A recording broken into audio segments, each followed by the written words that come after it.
Hello বন্ধুরা, good evening. আজকে আমি ব্লগটা ইভিনিং থেকে স্টার্ট করছি। আশা করছি তোমাদের আজকে ব্লগটি ভালো লাগবে। আর সৌমিস ব্লগে জানাই তোমাদের সবাইকে অনেক অনেক অনেক ওয়েলকাম। তো প্রথমে তোমাদের কাছে ক্ষমা চেয়ে নিচ্ছি, কিছু কারণের জন্য আমি ভিডিও পোস্ট করতে পারছি না। তো প্লিজ তোমরা আমার পাশে থেকো, আমাকে সাথ দিও। আর এরপর কিন্তু অনেক ইন্টারেস্টিং ভিডিও আসতে চলছে, আশা করব তোমরা আমার সাথে থাকবে। তো এখন হচ্ছে বিকেলবেলা, আর বিকেলবেলা দেখো আমি আর তোমাদের দাদাভাই একটু চা খাবো বলে চা করছে।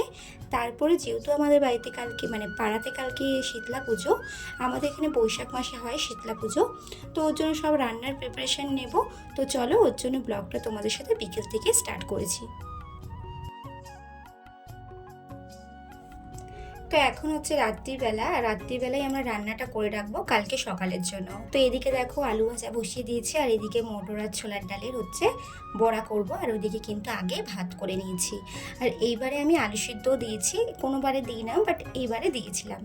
তো আমরা ছোটোবেলা থেকে কিন্তু চৈত্র মাসে আমরা জানি যে শীতলা ঠাকুর পুজো হয়, আর প্রত্যেক এই চৈত্র মাসে না কখনো কখনো আমরা পান্তা ভাতটা খেয়েই থাকি। এই গরমে বেশিরভাগ পান্তা ভাতটাই কিন্তু বেশি আমাদের ভালো লাগে। কিন্তু এই দিনের পান্তা ভাতটা কিন্তু একটা আলাদাই স্বাদ, কিন্তু এইভাবে কিন্তু কোনো দিনও কিন্তু নষ্ট হয় না এই প্রসাদটা আর কি। যতই হোক মায়ের প্রসাদ বলে কথা। তো যাই হোক, দেখো এদিকে আমরা ডালের বড়াটা করে নেব, আর ওদিকে আলু ভাজাটা বসিয়ে দিয়েছি। তো তোমাদেরকে বলেছিলাম না যে একটু ব্যস্ত ছিলাম, কী কারণে ব্যস্ত, তার জন্য ভিডিও কী কারণে দিতে পারছি না, সেটা হচ্ছে আমার সামনেই দাদার বিয়ে। তো বুঝতেই পারছো মা নেই, তো সব দায়িত্ব আমাকেই নিতে হচ্ছে। তো ওই কারণে একটু ব্যস্ত আছি, সেই কারণে ভালো করে ভিডিও এডিট করতে পারছি না। আর রিহুরও ভীষণ শরীরটা খারাপ, তো সেই কারণে সব দিকে আমি সামলে উঠতে পারছি না। রিকোয়েস্ট করব তোমরা কিন্তু আমার পাশে থেকো। তো এদিকে দেখো সব রান্নাবান্না কমপ্লিট। এটা হচ্ছে পরের দিনের ব্লগ, সকালবেলা। তো সবাইকে জানাই গুড মর্নিং। আর গুড মর্নিং আগে জানানোর আগে তোমাদেরকে কিন্তু গোপসোনার সঙ্গে আগে একটু দেখা করিয়ে দিলাম। তো সবাই একসাথে বলো রাধে রাধে। বলেছিলাম যে রিহুর একটু শরীর খারাপ, তো অনেক দিন ধরেই শরীর খারাপ। এত যা গরম পড়েছে, সত্যি পাগল হয়ে যাচ্ছি। আর বাচ্চারা তো বলতে পারে না, তাই না? ওদের খুব কষ্ট হয়। দেখো মুখ চোখ পুরো শুকিয়ে গেছে। আর এদিকে ডক্টরখানা থেকে এসেই যাবো হচ্ছে পুজো দিতে মায়ের। এদিকে দেখো পুজো দিতে যাচ্ছি, আর আমাদের এই পাড়ায় কিন্তু বিশাল বড় করে পুজো হয়। তো চলো তোমাদেরকে একটা জিনিস দেখাবো, সেটা হচ্ছে আমাদের ঠাকুরটি পাড়াতে কেমন হয়েছে তোমরা কিন্তু কমেন্টস করে জানিও।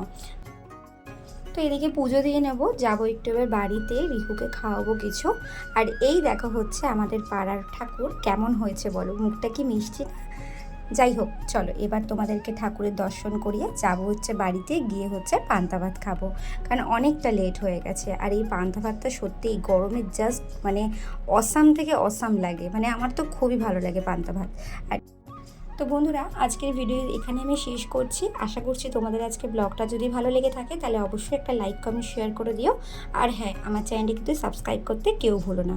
তো চলো আজকের মতো এখানেই টাটা, আবার দেখা হবে কালকে কোনো নতুন ব্লগের সাথে। কথা দিচ্ছি এবার থেকে রোজই ভিডিও দেব, চেষ্টা করব সব কিছু সামলেও যেন ভিডিও আপলোড করতে পারি। তো চলো আজকের মতো টাটা, আরও নতুন নতুন কিন্তু ব্লগ আসছে।